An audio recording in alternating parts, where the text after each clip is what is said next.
창덕궁에 나왔습니다. 창덕궁은 조선시대 5대 궁궐 중 유일하게 유네스코 세계문화유산으로 등재된 궁궐입니다. 조선 1대 임금인 태조는 1394년 한양으로 천도하면서 정궁으로 경복궁을 지었는데, 이후 즉위한 정종이 1399년 개성으로 수도를 옮겼습니다. 1404년에 조선 3대 임금인 태종은 개성에서 한양으로 수도를 재천도하는데, 이 창덕궁은 한양으로 재천도하면서 건립된 궁궐입니다. 조선 전기에는 경복궁에 이은 제2궁의 역할을 했으며, 조선 후기에는 경복궁과 함께 양강체제의 궁궐을 유지했습니다.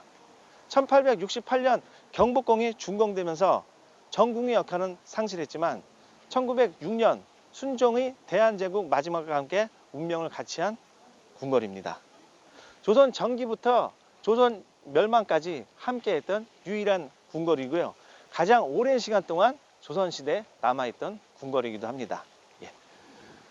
이 창덕궁에서 저 연결되어 있는 게 종묘입니다. 이 종묘가 조선시대 때는 창덕궁과 연결이 되어 있었는데, 일제시대 때 이 길이 율곡로예요. 이 율곡로를 만들면서 조선의 맥을 끊을 목적으로 도로를 개설했습니다.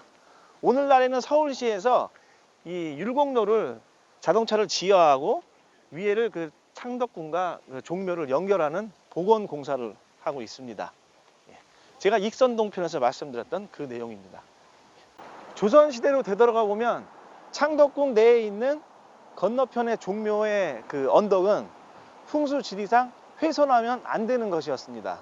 따라서 창덕궁 내에 있는 건물 형태를 보면 지형과 언덕을 따라서 이렇게 모양이 되어 있어요. 그래서 정전하고 정문이 틀어질 정도로 건물 형태가 들어서 있습니다. 그것이 그 동양권에서는 볼 수 없는 형태라고 합니다. 이러한 이유 때문에 창덕궁이 경복궁을 제치고 유네스코 세계문화유산으로 등재된 이유라고 합니다. 그리고 조선시대 때 왕들이 경복궁보다는 그 창덕궁에 있는 것이 더 편했을 거라는 역사학자들의 말이 있습니다. 창덕궁 옆길로 올라가고 있습니다. 한양은 서울특별시의 옛 이름으로 한강의 북쪽을 지칭하는 지명이었습니다. 신라가 서울로 진입하였던 757년 경동왕 때 붙여진 이름입니다. 그 이름이 고려시대 때까지 사용되다가 조선시대 때는 한성부로 바뀌었습니다. 그것이 일제시대 때 경성부로 바뀌고, 이후 광복 이후에 1946년에 서울특별시로 다시 바뀌었습니다. 그렇게 한양부터 쭉 서울특별시까지의 과정이 있었습니다. 조선시대 한양은 정치적 중심지로 성벽으로 둘러싸여 있으면서 4대문과 4소문이 있었고요. 그 안에는 창덕궁, 경복궁 같은 궁궐이 있었고, 아래쪽에는 종묘가 있었습니다. 이런 형태로 갖추어져 있었는데, 일제시대 때 대부분의 건물들이 허물어지고 6.25를 거치면서 또 없어지고, 또 경제개발 과정에 의해서 또 사라졌습니다. 그래서 오늘날에는 그 한양이라고 하는 그 형태가 그렇게 별로 남아있지가 않습니다. 그 흔적을 좀 볼 수 있는 게 이 근방 그 북촌, 서촌하고 그다음에 허물어져 있는 성벽, 그런 형태만 남아있지 대부분의 그 한양의 모습은 볼 수가 없는 형태로 지금 되어 있습니다. 제가 서 있는 이곳이 북촌인데, 북촌은 창덕궁과 경복궁 사이를 얘기합니다. 그래서 그 입구 쪽으로 먼저 가보겠습니다. 북촌은 행정구역상 11개 동으로 되어 있습니다. 제가 서 있는 곳이 개동인데요. 이 개동이 조선시대 태종이 서민들을 위해서 만들었던 의료기관인 재생원이라는 기관에서 유래한 동명입니다. 그래서 이거 개동이고요. 당시에는 그 북촌에 왕족들이 살던 곳은 궁이었습니다. 그 궁이 약 45개 정도 있었었는데, 현재는 운영궁 하나만 남아 있습니다. 그런 이 일대 토지 6,000평을 구한말 부정축제로 악명이 높았던 명성황후의 조카인 민영이가 토지를 사들입니다. 그러면서 1904년에 바로 이 앞에 휴문고등학교를 설립하고요. 그 휴문고등학교가 1978년에 강남으로 이전을 하였습니다. 그리고 현대 그 사옥이 들어섰습니다. 근데 이 현대 사옥이 2007년도에 이 일대가 역사문화 미관지구로 지정이 되면서 재건축을 할 경우에는 4층 이상 건물을 지을 수가 없어요. 그러니까 현대 입장에서 뭐 황당한 거죠. 78년도에 들어올 때는 아무 말 없다가 이렇게 들어와서 이제 지금은 안 된다고 하니까, 그래서 그 서울시를 상대로 행정소송을 냅니다. 그래서 몇 년 동안 재판했는데 2010년도에 그 대법원 확정 판결이 났어요. 원고 패소로 됐습니다. 그래서 현재 입장에서는 상당히 억울할 것 같은데 약 1200억 상당의 손해가 지금 예상되는 상황입니다. 여기서부터 한 700m 정도 가면은 중앙고등학교거든요. 거기까지가 이 개동길입니다. 한번 가보시죠. 이곳이 역사문화 미관지구로 지정이 되어 있기 때문에 그 건물에 제한이 있습니다. 그래서 보시는 바와 같이 쭉 보면 4층 이하의 건물로 되어 있잖아요. 그런 형태로 되어 있고, 업종들은 보면 아기자기한 예쁜 가게들이 많이 있습니다. 쭉 저 위까지 먼저 한번 가보시겠습니다. 역사문화 미관지구는 건물뿐만 아니라 업종 제한이 있습니다. 이 개동길은 주류를 팔 수 있는 가게들이 극히 제한적으로 되어 있어서 업종은 주로 음식점, 분식점, 그리고 판매점 위주로 단순하게 되어 있습니다. 따라서 저녁에는 사람이 별로 없고, 낮에는 그 평일날 같은 경우는 일반 직장인들, 오늘처럼 주말 같은 경우에는 관광객들이 좀 있는데 저녁에는 사람이 거의 없습니다.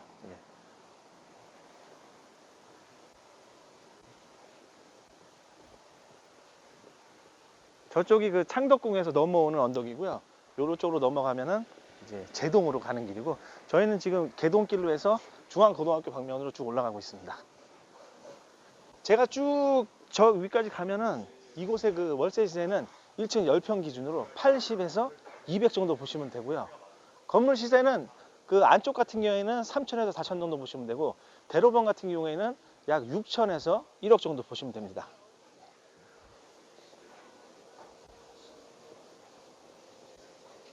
이 개동길이 상권 측면에서 봤을 때는 더 이상의 특별한 매력은 없고, 업종들도 우리가 일반적으로 볼 수 있는 단순한 업종 위주로 되어 있습니다. 하지만 동네가 예쁘고 정치가 묻어나는 곳입니다. 특히 밤 산책을 추천드립니다. 혼자 와서 걷기에는 아주 정치가 좋은 곳이에요. 이 골목으로 한번 가보실까요? 일제시대 때 종각에 있었던 화신백화점의 창업주 박흥식 씨가 살던 곳이 위에 있는데요. 그분이 1931년부터 1988년까지 살던 대저택입니다. 이후에 손바뀜이 한번 있고 나서 2000년도에 그 현대 정주영 회장님이 살던 곳이에요.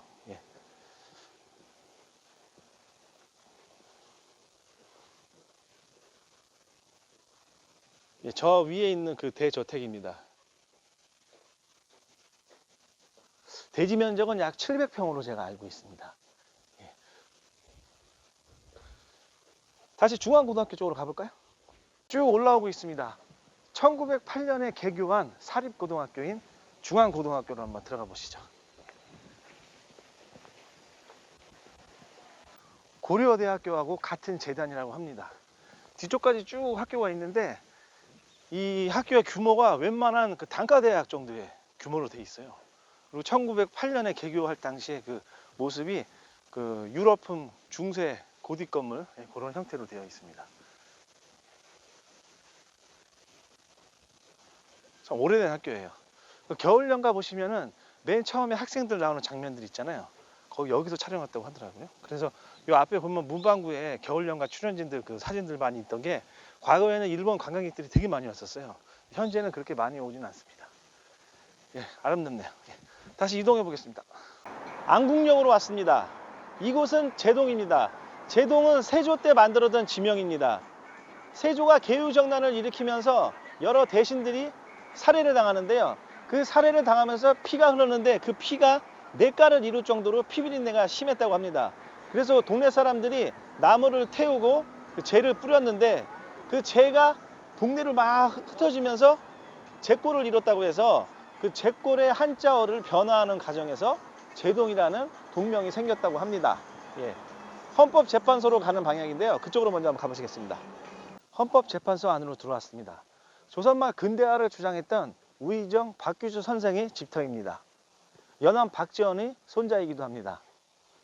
그의 제자였던 서재필, 박영우, 김옥균 등이 1884년 갑신정변을 일으킵니다. 청나라에 의해서 3일 만에 끝나게 되는데요. 이후에 가족들과 제자들이 이곳에서 모두 죽습니다. 그런 이후에 1885년에 우리나라 최초의 서양식 병원인 제중원이 들어서게 되고요. 1989년까지는 창동여고가 있다가 1993년에 현재의 헌법재판소가 들어섰습니다. 헌법재판소는 현재 증축공사를 진행하고 있습니다. 다시 나가보겠습니다. 다시 위로 올라왔습니다. 건너편에 있는 제동초등학교는 우리나라에서 두 번째로 생긴 공립초등학교입니다. 1895년에 생긴 초등학교입니다. 첫 번째로 생긴 초등학교는 교동초등학교로 그 허리우드 극장 근처에 있습니다. 1년 먼저 생겼어요. 1894년에 생겼습니다. 당시에는 이제 황실 자제들만 갈 수 있는 학교였었는데 그 이후에 여러 일반인들도 이용할 수 있는 학교가 됐습니다. 현재는 이 제동이나 교동 초등학교가 도심 공동화 현상으로 인해서 전교생이 200명 정도밖에 안 돼요. 현재는 그렇습니다. 건너가 보실까요? 이제 건너가면 여기서부터 이제 가회동으로 들어갑니다. 이 북촌이 조선시대 때는 청계천을 중심으로 해서 그 관료들이 살고 있는 지역이었고, 청계천 아래 그 남촌은 하급 관리들이 살던 지역이었습니다. 그렇게 오다가 일제시대 때는 일본이 싫은 사람들은 평창동이나 성북동 쪽으로 대저택으로 이동해서 올라가고, 나머지 분들은 이곳에 있으면서 소규모 택지 개발을 해요. 그러면서 개랑 한옥들이 많이 생겼습니다. 우리가 현재 알고 있는 북촌에 있는 한옥들이 전통한옥으로 알고 있는데 전통한옥은 아니고 그 당시에 생겼던 개량 한옥들이 대부분입니다. 그렇게 쭉 이어가다가 60년대까지는 그래도 한옥들이 많이 있었어요. 근데 1983년도에 한옥 보존지구로 이 일대를 지정을 합니다. 그렇게 쭉 가다가 1994년도에 다시 그 보존지구를 풀어요. 그래서 건축 기준을 완화합니다. 그때 그 다세대 다가구 주택들이 많이 들어선 거예요.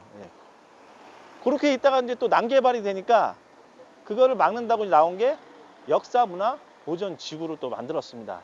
그래서 북촌 살리기의 일환으로 만드는 게 오늘날까지 이어지고 있는 겁니다.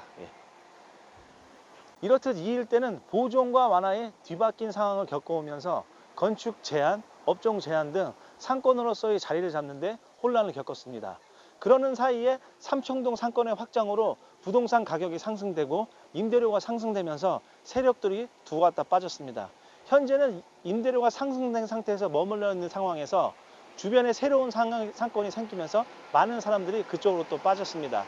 현재는 경복궁과 창덕궁을 오가는 동선에 있는 상황에서 이용하는 상권이 돼버렸고, 많은 사람들이 그다지 찾는 상권은 아닙니다. 그나마 개동길은 지금 봤다시피 임대료가 저렴해서 공실이 그렇게 많지 않지만 다음 편에 삼청동 일대는 아직까지도 공실들이 많이 남아 있습니다. 위쪽으로 가보실까요? 저는 한옥마을 입구로 왔습니다. 제가 제동을 지나서 쭉 반대편으로 올라왔어요. 멀리 보이는 흰 건물이 감성원 건물이에요. 그리고 조선시대로 되돌아가 보면 이 주변에는 양반 관료들이 살던 지역이었고, 그때 당시 이제 대저택들이 띄엄띄엄 있었는데 오늘날에도 대저택들이 이렇게 띄엄띄엄 있습니다. 주로 현재는 이제 기업하시는 분들하고 정치하시는 분들, 이런 분들이 많이 사신다고 합니다. 멀리 저기 보면 이제 팔각정이 불빛이 보이는데 보실지 모르겠네요. 아주 전경이 아름답습니다. 입구로 한번 들어가 보겠습니다. 반대편으로 제가 이제 위에서 아래로 내려가는 거죠.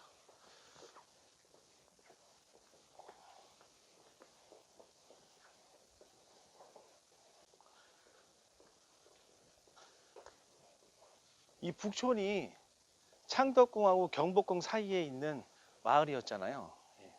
주로 관료들이 살던 곳이었었는데, 현재 있는 한옥들은 전통 한옥이 아니고 1920년대 이후에 만들어진 개량 한옥입니다. 멀리 그 남산까지 보이네요. 여기 언덕으로 쭉 이렇게 되어 있습니다. 저기로 가볼까요? 현재 사시는 분들이 관광객들로 인한 그 소음으로 인한 고통이 있고, 또 주차가 많이 불편하잖아요. 그런 어려움이 많이 계시더라고요. 그래서 떠난 분들도 좀 있다고 하시더라고요. 2012년도부터 해서 이 한옥마을에 막 매매가 많았잖아요. 유행 타고. 예. 근데 현재는 여기 평당 가격이 한 2천만 원에서 2,700만 원 정도 보시면 됩니다. 이쪽 길이 이제 메인 길로 가장 관광객들이 많은 곳이에요. 쭉 보입니다.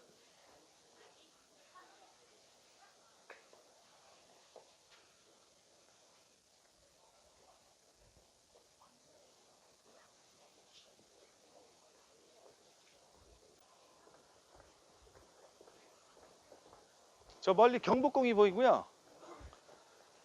그 성곽에 불빛이 쭉 보입니다. 예, 저렇게 위에 저 보이고. 예. 오늘 저희가 북촌 상권을 봤고요.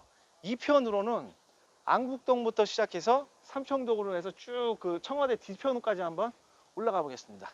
예, 오늘 1편은 여기서 마치겠습니다. 예, 새해 복 많이 받으세요, 여러분. 감사합니다.